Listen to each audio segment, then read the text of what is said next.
নমস্কার। পশ্চিমবঙ্গে কি প্রচুর পরিমাণে ডেভেলপমেন্ট হয়েছে, এতটাই উন্নয়নের জোয়ার বয়ে গিয়েছে যে সেই জোয়ারে কার্যত এখন মাছের লাফালাফি চলছে।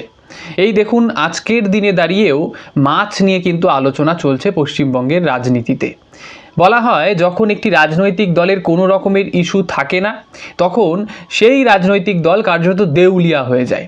এক্ষেত্রে কি তার ব্যতিক্রম হয়েছে কিছু? কারণ মমতা বন্দ্যোপাধ্যায় এবং তার সাঙ্গপাঙ্গরা বারংবার মাছ এবং আমিষের কথা বলছেন যে বিজেপি যদি সরকারে আসে, এই যে বড় বড় মাছ দেখছেন এগুলো আর খাওয়া চলবে না।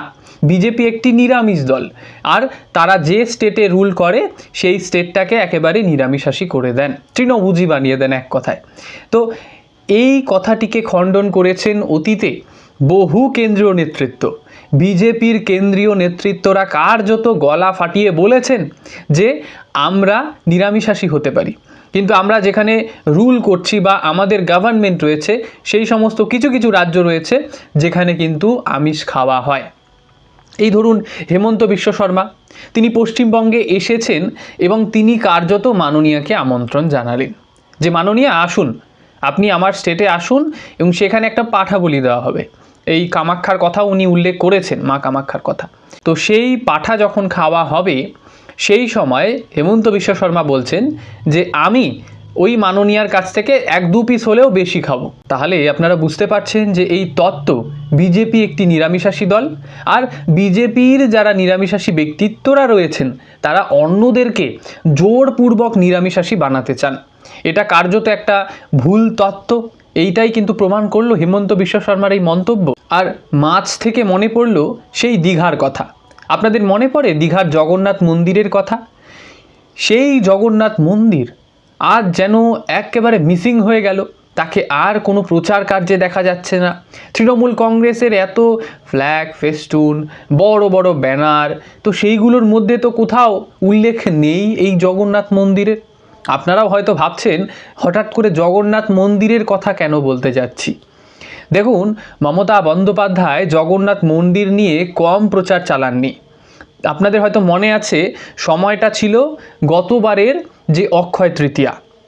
সেই অক্ষয় তৃতীয়ার সময় মাননীয়া কিন্তু এই মন্দিরটি উদ্বোধন করেছিলেন, যে মন্দিরকে উনি কার্যত জোরপূর্বক ধাম বানাতে আগ্রহ প্রকাশ করেছিলেন। সেটা তো আর হয়ে ওঠেনি, কার্যত কন্ট্রোভার্সি হলো সেই সময়, আপনারা জানেন, সেই অক্ষয় তৃতীয়াতে।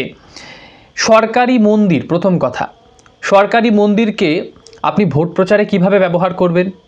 সেখানে সরকারি মন্দিরের নাম, মাননীয়া তো আবার একটু চালাকি খুব বেশি করে থাকেন, এক্ষেত্রেও তার ব্যতিক্রম কিছু হয়নি। অতি চালাকি করতে গিয়ে তিনি মন্দিরকে ধাম বানানোর চেষ্টা করেছেন। আপনাদের হয়তো মনে আছে এই জগন্নাথ ধামকে কেন্দ্র করে সমস্ত রাজ্যে বড় বড় একেবারে পোস্টার, ব্যানার, এইগুলোতে ছয়লাভ হয়ে গিয়েছিল এবং সেখানে বড় বড় করে লেখা ছিল হরফে জগন্নাথ ধাম। কিন্তু সেটা আদেও জগন্নাথ ধাম ছিল না মন্দির ছিল, সেটা মানুষ আজ হাড়ে হাড়ে টের পাচ্ছে।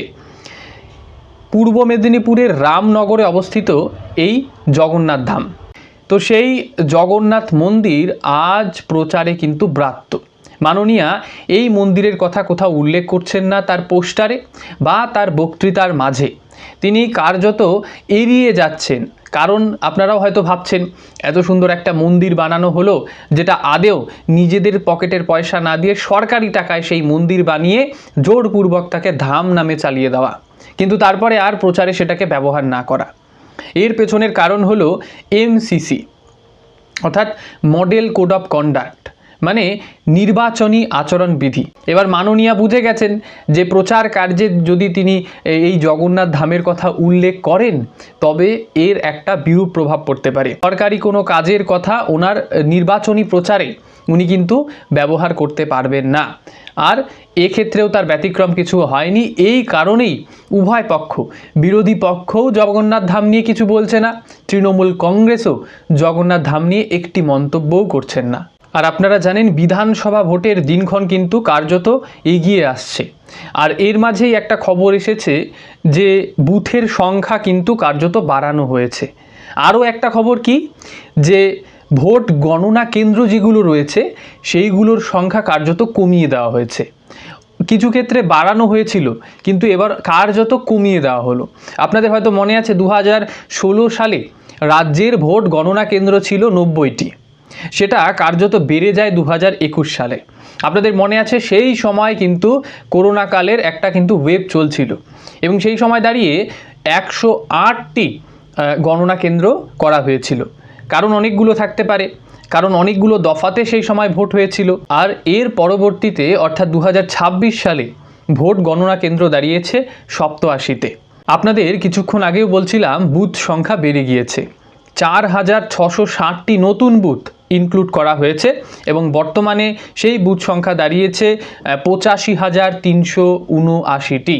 আপনারা কি মনে করছেন এই মাছ মাংস নিয়ে যে রাজনীতি পশ্চিমবঙ্গে শুরু হয়েছে, এবং কিছুক্ষণ আগে পর্যন্তও আপনাদের বলছিলাম সেই জগন্নাথ ধামের কথা, যেটা জোরপূর্বক ধাম করা হয়েছে মন্দিরটাকে, তো সেই জগন্নাথ ধাম যখন করা হচ্ছে সেই সময় দাঁড়িয়ে কিন্তু প্রচুর পরিমাণে দোকানিদেরকে সেখান থেকে সরানো হয়েছিল, তাদেরকে পুনর্বাসন কিন্তু আর দেওয়া হয়নি। তাদের অভিযোগ রয়েছে, একজন চাওয়ালা বলছেন তিনি প্রায় সেখানে 12 বছর ধরে সেখানে তার টি স্টল রয়েছে, কিন্তু এখনও পর্যন্তও তাকে কিন্তু যে পুনর্বাসন অর্থাৎ অন্যত্র তাকে একটা দোকান করে দেওয়া সেটা করা হয়নি। আপনাদের হয়তো মনে আছে 2024 সালের লোকসভা ভোট, সেই সময় দাঁড়িয়ে ওই রাম মন্দিরে কি হয়েছিল, সেই রামলালার প্রতিষ্ঠার সময় সেখানে দাঁড়িয়ে প্রচুর পরিমাণে নাকি দোকানপাট সরিয়ে দেওয়া হয়েছিল। এতে করে সেখানে বিজেপি কার্যত কতগুলো ভোটে হেরে গিয়েছিল আপনারা সেটাও জানেন। পশ্চিমবঙ্গে কি এর ব্যতিক্রম কিছু হবে? আপনি জগন্নাথ ধাম তৈরি করলেন ঠিকই, কিন্তু এর ফলস্বরূপ আরও বেকারত্ব বাড়িয়ে দিলেন। সেখানকার যারা দোকানিরা ছিলেন, যারা দোকান করে খেত, কতগুলো পরিবার সেই দোকানের মাধ্যমে হয়তো চলতো, তাদের কি হবে?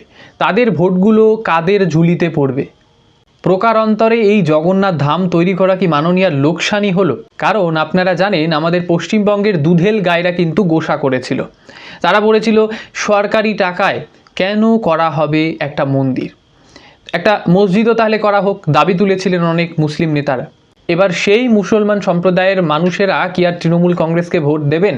এই যে বিভাজনের রাজনীতি যেটা বারংবার মাননীয়া অভিযোগ করেন, আর আজকের দিনে দেখা যাচ্ছে এই সততার প্রতীক আমাদের মাননীয়া একটা জগন্নাথ ধাম বানিয়ে দিচ্ছেন, অথচ একটা মসজিদ বানাতে তার কার্যত ঘাম ছুটে যাচ্ছে, তিনি সেটা করছেন না। সেটা যদি করেন তবে দাঁড়িয়ে হিন্দু ভোটে একটা প্রভাব পড়ে যাবে। তাহলে আপনারা বুঝুন, যেটা বারংবার বলা হয়ে থাকে যে বিজেপি একটি সাম্প্রদায়িক দল, আদেও কি বিজেপি সাম্প্রদায়িক দল নাকি তৃণমূল কংগ্রেস? এই বিভাজনটা কারা করলো? জগন্নাথ ধাম তৈরি করলেন আপনি, মুসলিমদের জন্য কিছু তৈরি করলেন না। এই বিষয়ে আপনারা কি ভাবছেন নিশ্চিতভাবে লিখে জানাতে ভুলবেন না। আবারও পরবর্তী একটি প্রতিবেদন নিয়ে আপনাদের সঙ্গে দেখা হবে। আপাতত অসংখ্য ধন্যবাদ।